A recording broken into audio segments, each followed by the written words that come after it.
Hello. So today we're going to talk about quick breads. It is the easiest and fastest of the breads that you're going to be making over the next few weeks. So the quick bread has, just like it sounds, it's quick. These are the breads that pioneers used, that people have used for ages when making that starchy side. You probably know them better as like a muffin or a biscuit or something like that because they really have very limited ingredients. You don't have to let them rise. They're made without yeast. Their leavening agent, and you've learned what a leavening agent is. Their leavening agent is usually baking soda or baking powder or the combination of the two. So what we're gonna make today is an Irish soda bread, and it is probably one of the most famous quick breads. It's going to turn out like a biscuit, depending on what kind of tools you have at home. So today I'm gonna be making mine in a Dutch oven. And this is a Dutch oven. They're typically heavy, made out of cast iron, and they are stovetop and oven safe. It has a lid that goes on it so that it traps the heat and the moisture in, and it allows the bread to rise even further. If you don't have a pot that is oven safe, then you have a few different options that you can use. You can use a skillet as long as it's oven safe. Don't even question if it's not, if you don't know if your skillet is oven safe, don't use it. But this is another example of a cast iron skillet that is oven safe. If you were to bake your bread in this, it would come out pretty short, more again, like I said, like a biscuit or a shortbread. That's what you can find for this. You can also take this same recipe and you can use it, you can bake it on a cookie sheet. That's just fine. It's going to come out a little more flat again, but again, it'll be more like the consistency of a biscuit, more of a flat biscuit. So, and if you want, you can put this into smaller clumps and make it into biscuits. If you can bake it in a, if you have a loaf pan, then you can bake it in that and you can cover it with some tin foil. Also, just make sure that you leave enough space for it to rise. But for today, I'm gonna cook in a cast iron pot. It's the traditional way that you make soda bread. All right, so the first thing I'm gonna do is preheat my oven, which I have going to 450. Bakes at a pretty high temperature because it cooks pretty quickly. One of the things that has the bread rise is the level at which the butter actually evaporates, and so it creates this nice flaky crust. So I'm using a Dutch oven today, and I want to talk about that with you. This is a Dutch oven, and they've been used for many, many years. They are very, very sturdy. Oftentimes these Dutch ovens are passed down from generation to generation.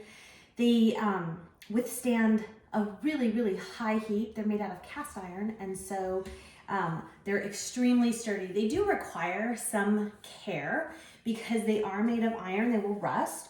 And you can see actually on this lid here, there's rust, and that's just because it hasn't been dried all the way thoroughly. And it's easy to take care of. You just give it some good soap and water, and then you actually oil it. So that's called seasoning your cast iron. And they'll last for years and years and years. You can bake in them, you can cook soup, stew, you can fry in them. They're really great for like using as a deep fryer because they retain the heat. So it's a nice tool to have. I have a few different varieties and sizes, and you saw my cast iron skillet. I have that too, and I really do enjoy cooking with it. There's definitely a use for them. So we're gonna cook with this today, and the first thing I'm gonna do is put some parchment paper in the bottom of it. And again, if you're cooking with something else and you're gonna put yours on a cookie sheet, just make sure you parchment paper that or lightly grease it. You don't want it to be too greasy. All right, so that piece of parchment down in there.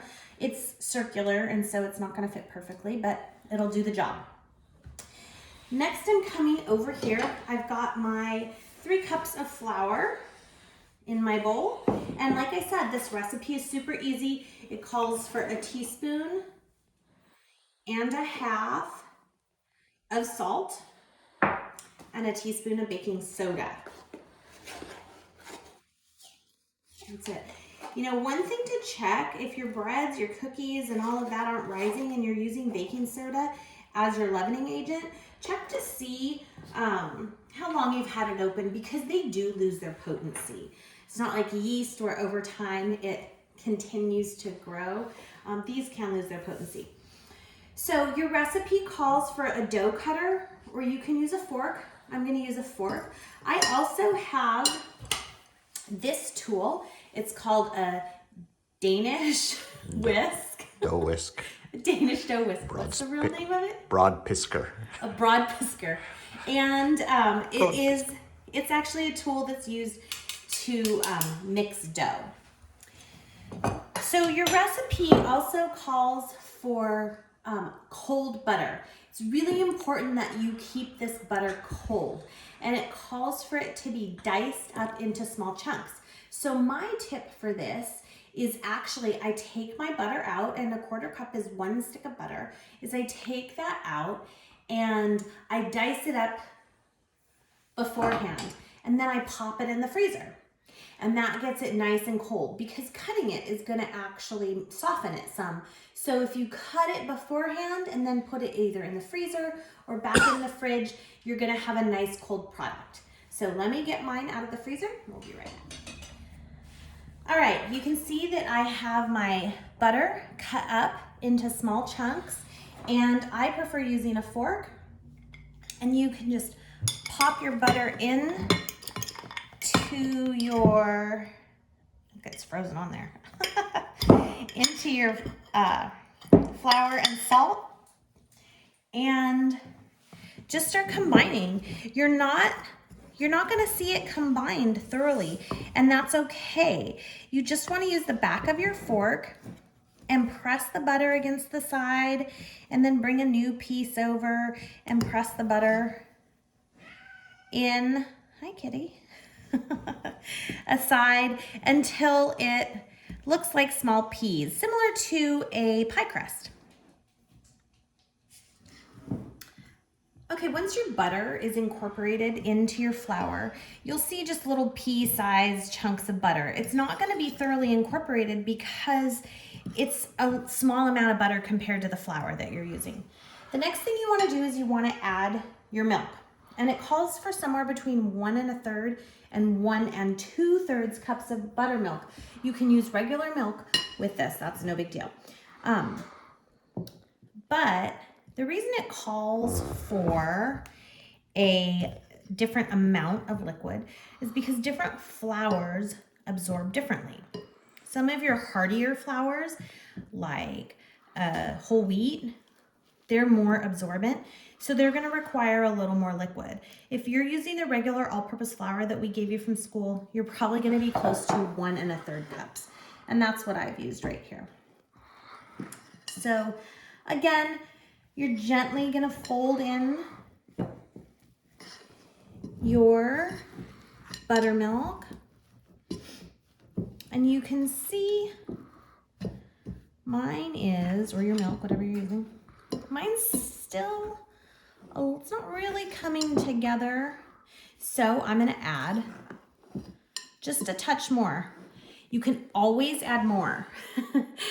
It's worse to have to add more flour. You can always add more liquid. So I always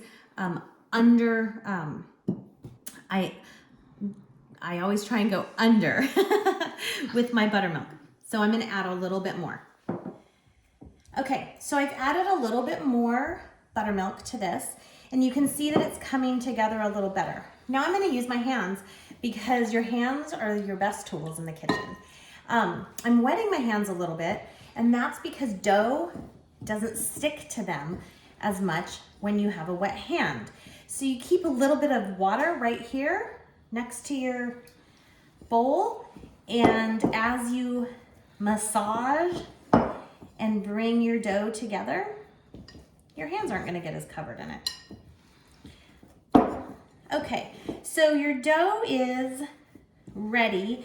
When it's kind of this thick batter consistency, it's a different kind of dough than what you would see with a cookie dough, with a pie crust. A pie crust is not gonna be this sticky. Your sugar cookie dough should not have been this sticky, but it's okay for this to be a little bit sticky. Now, because I'm doing it in my Dutch oven, I'm gonna form it into a ball like this. Same thing if you're doing yours on a cookie sheet, make it into a nice ball like that. And plop it in.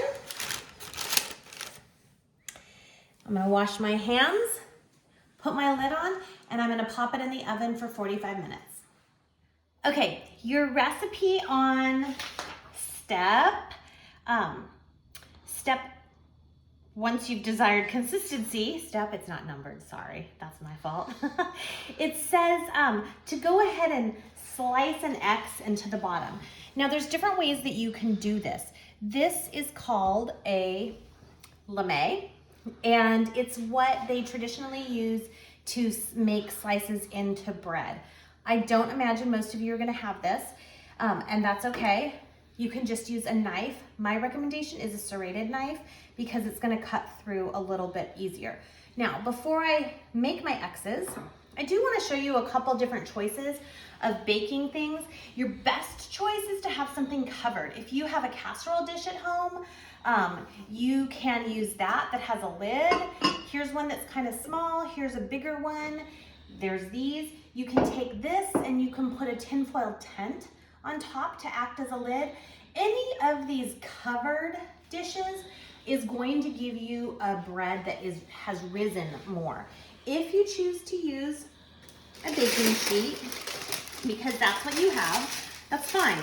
You're just gonna have, your bread is not going to puff up as much because the steam won't be in there. It's going to stay more about this size, and again, it'll be just a slightly bit denser, but that's okay. It'll just be like more of a biscuit. I do recommend, however, taking your piece of tin foil and putting it over the top of this. Okay, I'm gonna cut my X's out here because it's easier to see. Now, when you cut your X, you wanna go almost all the way to the bottom. You don't wanna go to the bottom, but you wanna go almost all the way to the bottom. Slice through and slice through. And we'll talk about the reason for slicing it like that when we talk about sourdough bread and making sourdough bread. I'm gonna put this back into my Dutch oven, and I'm gonna pop the lid on, and it's gonna go in the oven 35 minutes, and we're gonna pull it out and take a look, and you can see that because it's been contained, it's actually bubbled up some. So now we just wanna get this top nice and golden brown. So we're gonna pop it back in the oven for 10 minutes until it's beautifully golden brown on top, and then we'll be done. Okay, 10 more minutes in the oven, and you can see how beautiful that brown is. You can see the layers of flakiness, and we're gonna cut into it in just a second. Okay, we're gonna cut into this beauty and see. Again, you wanna use your serrated knife, and you're gonna see the steam coming out. You'll see that this is a little more dense than your typical bread. It's more of like a biscuit consistency. This is your Irish soda bread. Butter it, put some butter and salt on that, some honey, some jam, or just eat it plain, but eat it while it's hot. Delicious.